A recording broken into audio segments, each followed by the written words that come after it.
નમસ્કાર ખેડૂત મિત્રો, ન્યૂઝરૂમ પાલિતાણા યુટ્યુબ ચેનલમાં તમારું સ્વાગત છે। ગુજરાતના ખેડૂતો માટે આજે થઈ છે મોટી જાહેરાત। જે ખેડૂતોની લોન બાકી હોય તેમને 25% રકમ ભરવાની રહેશે, બાકીની રકમ માફ। સરકારે કરી 200 કરોડની સહાય, 50,000 થી વધુ ખેડૂતોને ફાયદો, 25/5/2026 થી લાગુ।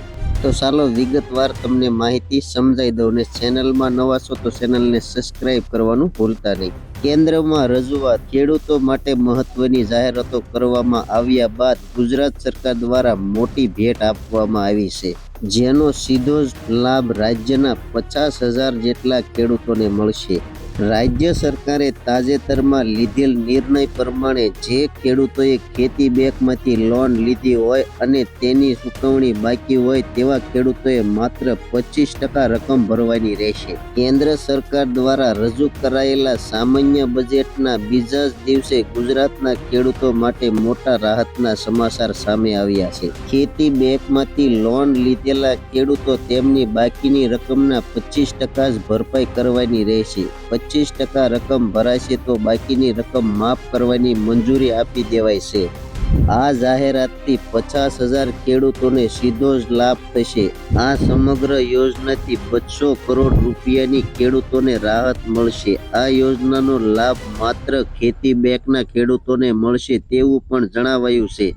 આ યોજના પાક ધિરાણ કે પાક વીમા સંબંધિત નથી। કોંગ્રેસે બીજી બાજુ પ્રતિક્રિયા આપતા કહ્યું હતું કે ભાજપ સરકાર જાહેરાતો કરે છે પરંતુ તેનું અમલીકરણ પારદર્શિતાથી થતું નથી। આવામાં આ જાહેરાત પણ ગ્રાઉન્ડ લેવલ પર કેટલી ખરી ઉતરે છે તે જોવાનું રહેશે। ખેડૂતોને તો સરકાર જેટલું આપે તેટલું ઓછું છે, પરંતુ ખરેખરમાં ખેડૂતોને લાભ મળે તે થવું જરૂરી છે। ભૂતકાળમાં પણ ઘણી સબસિડી અને યોજનાઓની જાહેરાત કરાઈ છે, પરંતુ તેમાં પણ કેટલીક સમસ્યાઓ આવી છે। ખેડૂત મિત્રો, આ હતી ગુજરાતના ખેડૂતો માટે સરકારની મોટી જાહેરાત। તો માહિતી કેવી લાગી કોમેન્ટ બોક્સમાં કોમેન્ટ કરજો। ચેનલમાં નવા છો તો સબસ્ક્રાઇબ કરજો। હવે મળશું એક નવી માહિતી સાથે, ત્યાં સુધી બધાને જય જવાન, જય કિસાન, ભારત માતા કી જય।